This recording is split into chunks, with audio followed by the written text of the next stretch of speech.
We are back here with Farah, and she and I just had a wonderful discussion about the birth of her daughter, Samira. And it was, oh man, I'm just saying, if you get a chance, please listen to her story because it's heart wrenching, and I'm grateful that she took the time to tell us that. So welcome back, Farah. We appreciate you and your time today. Thank you. Thanks again. And just to give a little bit of context, tell us when Samir was born and what had happened to her.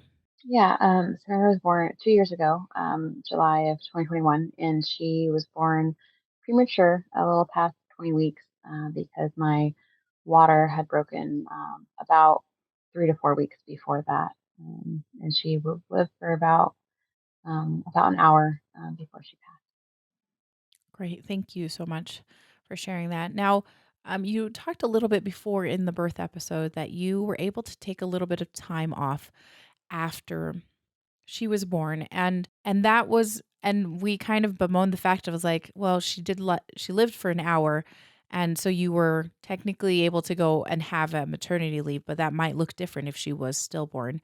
And that is hard to kind of think about sometimes because that happens to at least many of the women that we've talked Um, to. And but I want to talk a little bit about what that period right after she was born, how did that look for you in regards to your grief? How did you start working through that or feeling the feelings?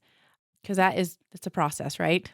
yeah, yeah. So I knew like right away, like it was like within a couple days of coming home that like I needed to get a therapist. Like I needed Yeah. to talk to someone, Yes. and talk to someone. Like I had, like I said, good support and people I definitely did talk to, but I needed like an outsider and also someone like not that my friends and family would judge me, but like someone like I'm paying you. If I need to cry for an hour, that's what I'm gonna do. You know. Yeah. Yes. So yeah, so that was like priority number one.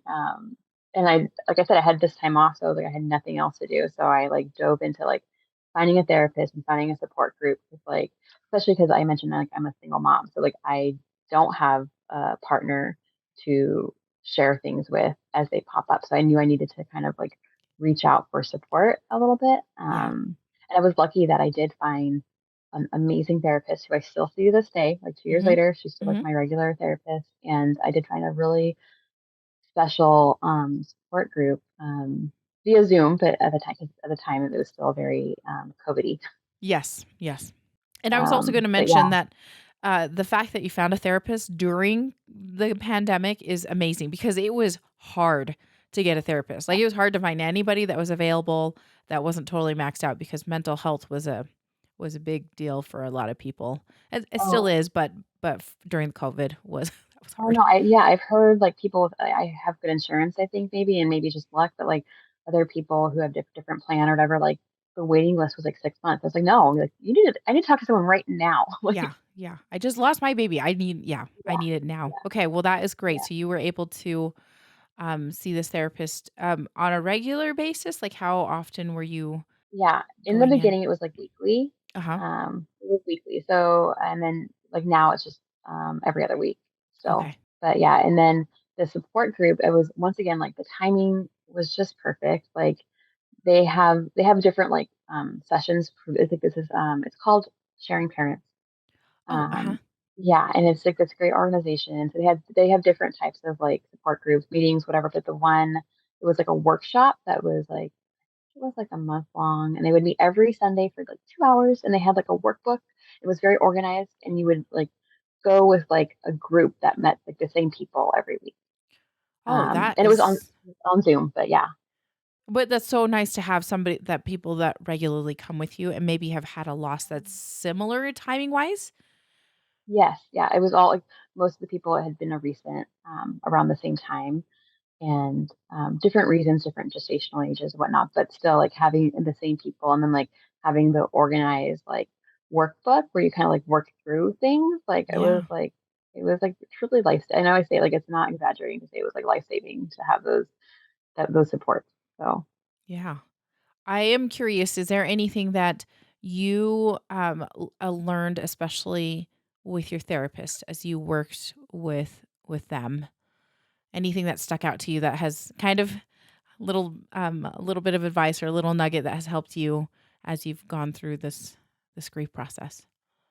Yeah, I mean, so many things, right? So many things, of A course, lot. but just anything that like jumps out that is so helpful. Like, yeah, Yeah, I mean, I think besides, like, the permission to it's okay to be sad, like, and it's okay to cry, like, being not because I would always feel, like, really not bad, but, like, guilty or, like, I need to, like, hold it in or bottle it up or, like, not like, I need to control it and, like, that permission to, like, you don't have to control like, it's at some point, yes, like, especially initially, like, when I felt, like, so overwhelmed and I felt like I was drowning, it was, like it was just lovely to have that permission that it was okay to be sad and that, like, this was an awful thing, and so that was, like, initially, and then the main thing I learned or the thing that I needed, like, one of the reasons I wanted a therapist was I knew I had to go back to work, and I knew yeah, I delivered where I work. I delivered yeah, in a room that I might have to have a patient in, like, my baby was in that room, and so, like, I knew I was gonna be triggered or, like, like, all these memories, and I knew that I needed to work on that before going back to work so I could, like, be a professional nurse, not yes, having a breakdown. yes. You got 6 weeks of maternity leave, right? Just Yes, want to I got confirm 6 that. weeks. Okay, Mhm. so that was really that was really smart to start working on that because those there are triggers. Yes, exactly. Your workplace is essentially a trigger now. Like, and anything that she helps you with, he or she helped you with as navigating that transition back to work. Yeah, so one of the most, like, I think, really important things was I was so scared of what it would be like going back, like, Yeah. so she suggested, like, if your work's okay with it, try, like, a couple weeks before going back, like, I'm sure there's a term for it, but basically, like, confronting it in little doses before you actually have to, like, take on, like, actually going back to work. So Yes. she was like, "Maybe you can just, like, go to work and say hi to coworkers or go pick something up or drop something off. Like, just be there without Hmm. having to, like, work or, like, do anything, like, no Yes. pressure. Like, Yes. just get, like, little baby doses." Okay. Did you end up doing that a couple times or? And I did it, I think only once. I felt like that Okay. was, like, enough to know, like, that it was gonna be I can manage it, like, because I think the unknown of, like, "Oh my gosh, am I gonna just, like, melt down when I get there?" I think that was almost scarier, Yeah. like, not knowing how I was gonna react to it. Just that fear. Yeah. You're Yeah, like, yeah, this could be a hot mess and I don't want that to show up as a, like you said, a professional. yeah. And I feel so, lucky, blessed, whatever you wanna say that, like, I don't know if it's because of the nature of my work that they really truly get it, how devastating it is to lose a baby, but, like, they were, like, so supportive in following, like, the loss of Samir, but then also when I was, when I did have got pregnant again, they were super supportive, and so that what that looked like was, like, they obviously, like, during COVID, allowed me to just, like, come back and hang out at work without, like, actually, having to work, and then my therapist also suggested, like, if you can you, like, your first week or 2 back, can you just, like, not take a patient assignment? Like, just be there helping, doing like, still working, but not, like, being in charge of a labor. Got you. Okay. Yeah. Yeah, and work, they accommodated that. They're like, "Yeah, sure, like, there's you can do that." And so, Yeah. we did that when I first got back, and then when it was, closer to her due date, when there was gonna be babies that were being born that should have been or, would Uh-huh. have been Samira, like, I was like, "I can't do that either. Can we do that again?" And they're like, "Yes, of course." So, That is I feel like I've amazing. been lucky. That is amazing. I just that once again, even despite the fact that your workplace is a trigger, you there are so many pluses to also being in that place to have that support because they just sound amazing. Your coworkers sound amazing. I think Yeah. that's great. So generally, the transition back to work was okay because you kind of put these boundaries in place and kind of guidelines to help you through that at least Yeah, and I initial think period. I think it definitely, it helped, all those things helped. I still did so I did have panic attacks. I did You did. have a couple of them at work, a couple of them outside of work, and a panic attack, I don't know if people don't know what it's like, but it's this overwhelming, like, almost uncontrollable. It can be uncontrollable, I've learned since then, like, I've learned to identify when it's starting, and I can, like, take measures Mhm. um, to lessen it or to to try to prevent it. But at the time, um, I couldn't in some situations, and so that was really really hard. Yeah. It's like your heart rate increases, you get shaky, you feel like you can't breathe, you start like I would start crying uncontrollably, and so luckily it only happened a couple times, but that was really hard and something I Yeah. continued to work on with my therapist. So Yeah. I mean, we all we have all cried at work, yeah, yeah, coming back from, those and yeah, the anxiety and the panic that is associated with, returning back to work, and especially, like I said, in this environment, which is so, it reminds you of your daughter and the yeah, time there and the trauma associated with it. Yeah, I can see that being hard. so, yeah. The first time was because I had taken 6 weeks. I was it was only a couple weeks after I'd returned Okay. back, and Mhm. basically super fresh still, and there was a baby being born early, and I didn't realize until I went to go help in the room, and it was the same gestation as Samir would have been. And even though the baby was born early, and was going to go to NICU, it survived and was alive. And it was I was like, oh my gosh, this if I had still been pregnant, this could have I had to step out of the room, and I just Yeah. started, it was just awful, and the family was so happy, and I was so happy for them, but I was like that could have, should have, would have been, anyway, all those things. So that was those situations were really hard. It was really, I know it sounds weird, but once I got past her due date, it was Mhm. much easier because all every time I was in a delivery where it was close to her due date, it Yep. was really hard. Yeah. No, I think that's not I don't think that's weird at all. I feel like we track time, right? We track time, our brains and our bodies track time and to have those milestones and once you're past that, yeah, that is yeah.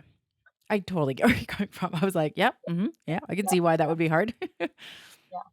And so I'd love to chat because I know you've mentioned before that you decided to get pregnant again after, and I am wondering what your time frame looks like and also how you made that decision again because like when you get so crushed, I just feel like that's what it is. You just get crushed when you lose a baby and you're just devastated and you're like I don't know where I'm coming back from like I don't know if I can do that again and or have Mhm.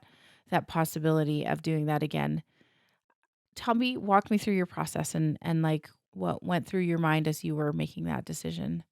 Right. I feel like it could go either way. You could be so traumatized that you're like, I cannot do this again. Yeah. I can't, and but I didn't have any living children, and I knew for me, I had this love to give, and Yeah. I needed to give it to a living child. I love Samira, but all my love for her was just sadness. Almost, it was just this grief, and it was I was like, I can't live like that. I had this desire to be a mom. I still wanted to be a mom to a living baby. I wanted to Mhm. experience all that is, to experience with that. And so I kind of became almost a little obsessed. Probably it was probably a little unhealthy that I was like, I need to get pregnant.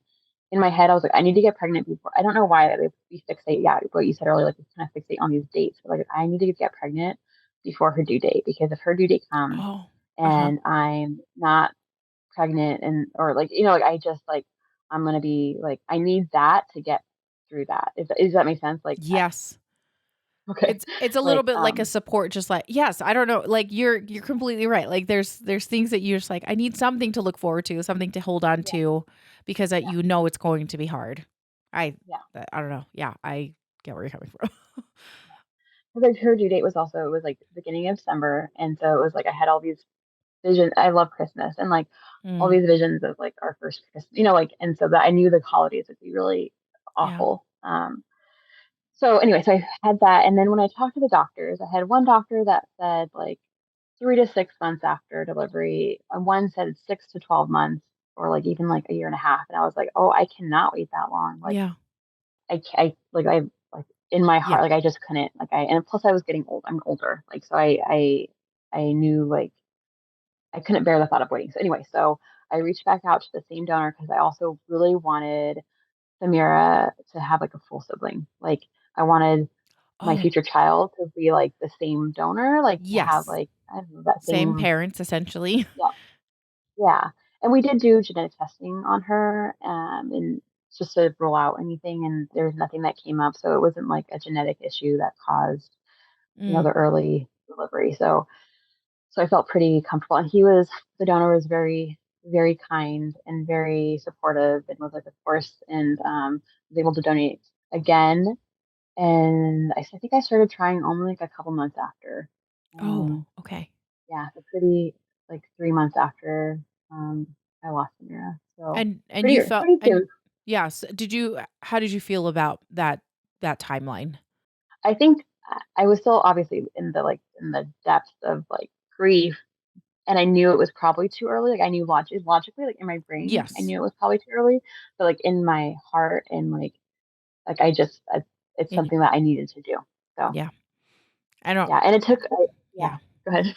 Well, I was just gonna say, I was like, I think well, I there are physical changes that happen to you after you give birth, right? I mean, your milk Mhm, comes in, you are meant to, like, be nurturing. You're meant to be mhm. feeding a baby. I mean, like, and so, like, they talk about, like, Or these maybe empty maybe that's arms. it, maybe it's, like, my hormones was like, "There needs to be Yeah. a baby." I think it totally makes sense because I was in the hospital and I was holding my son and I just remember I was like, "We need to have another baby." Like, it Mm, was like mhm, a thought mhm. that was in my brain. Yeah, I was like, "I better not yeah, tell Lee because he's probably going to think I'm crazy town." And so I yeah, just needed to yeah, calm it down for a second. yeah, Um, yeah. Anyway, okay, and so you felt okay about I mean, logically, you're like, "Oh, this might be too yeah, soon," yeah, but you felt like it was okay to try. yeah, yeah. Did you get pregnant pretty quickly, or how did that look? I did comparatively, about 3 tries, 3 Oh, 3 okay. months, but in my head, I was like, "It's gonna be the first month because I want Samira's gonna send me her sibling," and so, like, when I got that first negative, it was, like, devastating because I really thought, like, Yeah. I don't know, like I said, you make things up in your head, so I still feel very fortunate that I got pregnant as quickly as I did, and how it works out, it wasn't her due date was the 9th, Yeah. and I got pregnant a couple weeks after that, but technically, how pregnancy how they count it from the day of your first period? Yes. It was I don't know if this is TMI, but my first it was the 7th. So even though I wasn't technically pregnant by dates, I was pregnant by her due date. So it Yeah. kind of like it was like, "Oh my gosh, like this is like" Was kinda I don't know. meant. It was yeah, yeah. Yeah. So I found out I was, pregnant, on New Year's Eve. And Oh, so it was like this like yeah, it was like this like wonderful like I was scared, but like over like I was just like really I was like, this is what I needed to start the year, like yeah. with some hope. With some yeah, and that's what you need after a loss. You were with the same doctor. Oh, you did stay with Mhm, the same doctor, right? Your same mhm, OBGYN? Okay. mhm. And did you I'm assuming this pregnancy looked quite a bit different in regards to, like, watching it and checking things a little bit more often, or how did you treat Yeah, this pregnancy? very, very different. I was so anxious and so scared, Yeah. still grieving. It was an awful part. I mean, emotionally, mentally, whatever. It was the worst, really. I was like, I'm never going to be pregnant again like this. Um, I had, yeah, I imagined every day, I probably imagined her dying, which is like not a great mental state to be in. So yeah, it was awful. But in terms of medically, like a medical care, like we took all the precautions. Like I got started on progesterone pills and then the Oh, shot after yeah, a certain week, and then I actually did get a cerclage placed preventatively at 14 weeks. you did. Um, Okay. Wow, they were on so top of it. You probably were like, "Let's just do all the things." yeah, like the cerclage, they're like it's we don't really know what happened or why, Mhm. and so it's kind of your call. Like there's risk to it, right? Like there's Mhm. it's whatnot. But I was like, I need this time. I need to do everything so I don't question anything. If that makes sense. Like Yeah. so, all the things I want done. And I like probably went to the other way of like physical activity. I like did no physical activity. It's like like it was just like I yeah, it was just it was not an easy pregnancy, and her physically, it was actually not bad, but, like, Mhm. mentally, it was really hard, and I did have, like one of the women from my support group was also pregnant with her, Her yeah. we call it rainbow baby or Mhm. whatever term you want to use. And so she was like, we texted. She was also really anxious. We probably weren't great for each other because we were both like these anxiety balls. So we would like text each other almost like every day. Like it, it was so lovely though to have someone Yeah. pregnant at the same time who also had experienced something similar who Mhm. got it because no one Mhm. else could really understand like what you're going through and Yeah. like If you were trying to tell the level of anxiety you actually are experiencing when with a pregnancy after loss, it's like people are just not they just don't understand that. yeah, Like they yeah. so even though and even though you were both balls of anxiety, I think it is that was actually a really ideal situation. Yeah, Um so that yeah, just sometimes you just are like I am feeling crazy about this and yeah. So yeah, yeah, yeah. I wanted the way you said it was, yeah, it was really hard, and I was like, I will just be completely honest, it sucked, like, it was hard. It was really, really hard, and I don't think people realize that because 'cause they're just so overjoyed, they're like, "You're pregnant again! yeah. It's gonna be great!" Mhm. And then they're like then it's you don't have any guarantee still, right? No, yeah, and I feel like they're more almost other people were more excited than I was. It's, Yeah, like yeah. Completely, because they just don't know what you had gone through, like, the emotional, toll it's taken on you, and then just hoping for this baby to be born alive and to live. yeah, yeah, yeah. Literally, I just be alive. Like, yeah. Yeah. Uh, When was your other daughter born? Can you remind me? uh, yeah, she was born so August of 2022. So Okay, about a year and a month after.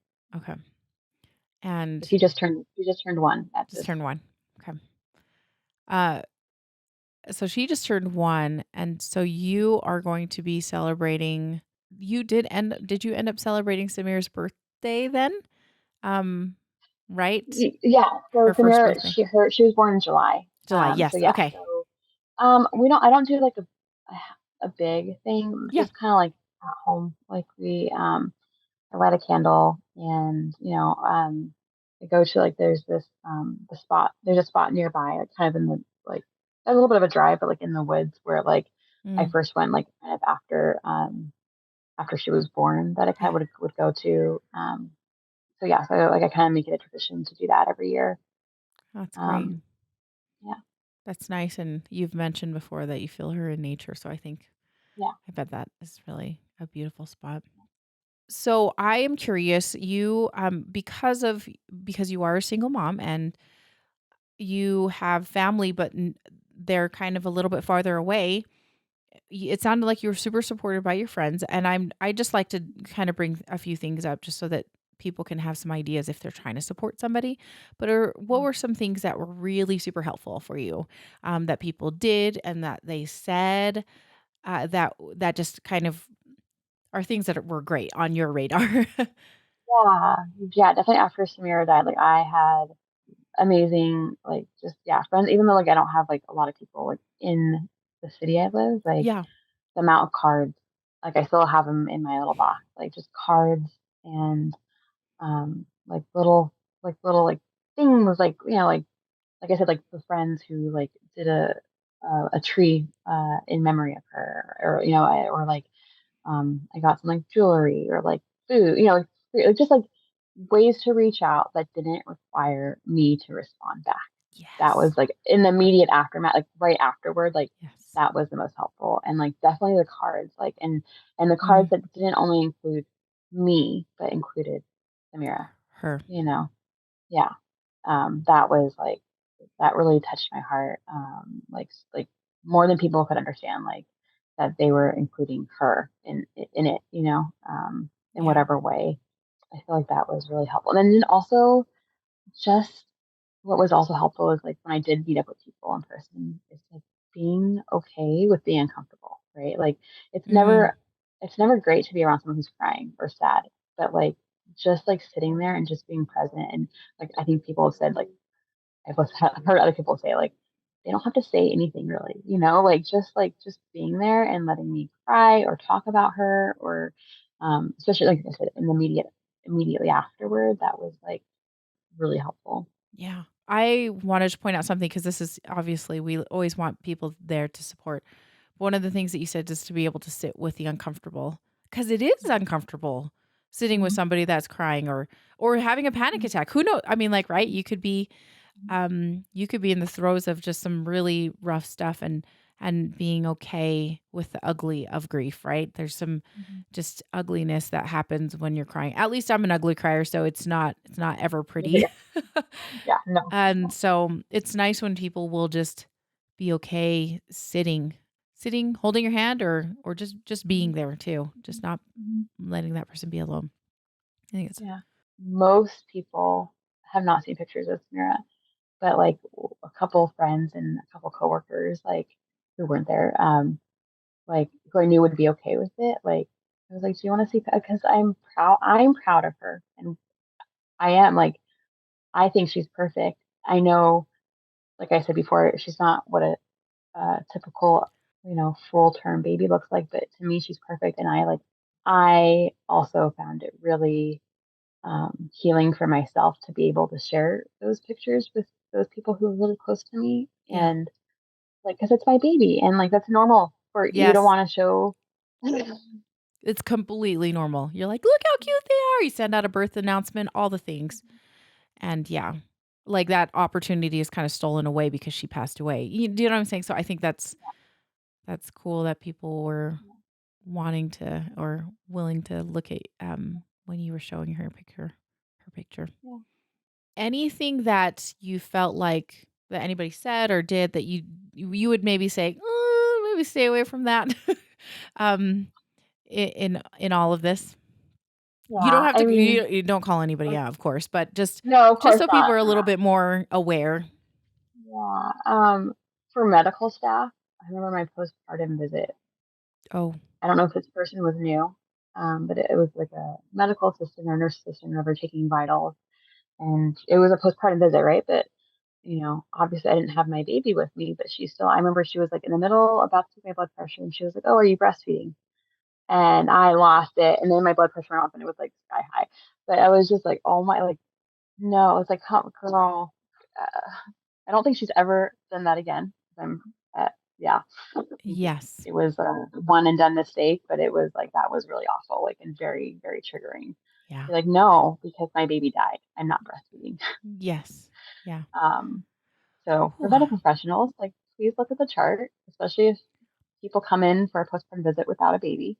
Yeah, there's maybe a reason. There's yeah. Yeah, maybe a reason. And then in terms of, like, something that people say that like, I know for some people it's helpful for them, but for me, the phrase, like, "everything happens for a reason" is not helpful to me. Like, Me um either. Yeah. yeah, because there will never be a reason, like, that she's not here. Like, there's never a good enough reason that, she died. So, I think people say it being helpful, and they still say it. I don't know why, but, like, because I think it comes from a place where they think it's helpful, but I just nod and let it pass, but it's like, it's really kind of hurtful, like, that you think that my baby died for a reason. Yeah, Yeah. I agree. That is not a great phrase. Yeah. People don't use it. That's what I say. Okay. And is there like I've really appreciated just your candidness about this because it has been just so interesting to see, especially since you were an L&D nurse who happened to actually deliver right there at your place of work, essentially, because you could. I mean, that's where your hospital is and that's where you get care. So it makes sense to do that. How have you transitioned even with work? Has that been okay? Even a couple years out, has that been still okay, or is it still as triggering as it was? Yeah, that's a really good question. So in one aspect, so one thing that I thought was going to be really hard was the room, right? The room Mhm, that she was mhm, born, the only mhm. room that she was ever alive in, that she died in, like, that room, right? Yeah. But now, 2 years later, like, I actually, like, and luckily it's a room that's like our far away room that we don't use a lot. So that's, like, Oh, nice. It was very thoughtful when they put me in there. yeah.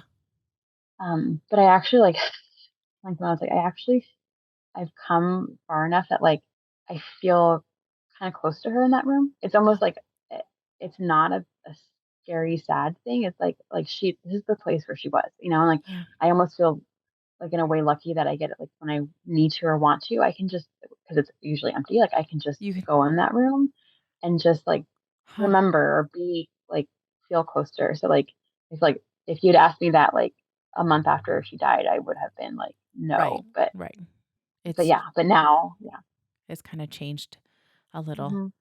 Yeah, Yeah, that's that is very interesting, and yeah, your grief changes, like, and it changes you and changes, yeah, how you picture how things went, I like that you just feel close to her there. I just that's pretty cool. yeah, me too. Did not think I would get there, but in terms of, like, taking a patient, like, in terms of, like, my work, I feel lucky that at my hospital, like, you choose your assignments, Mm, like, mhm.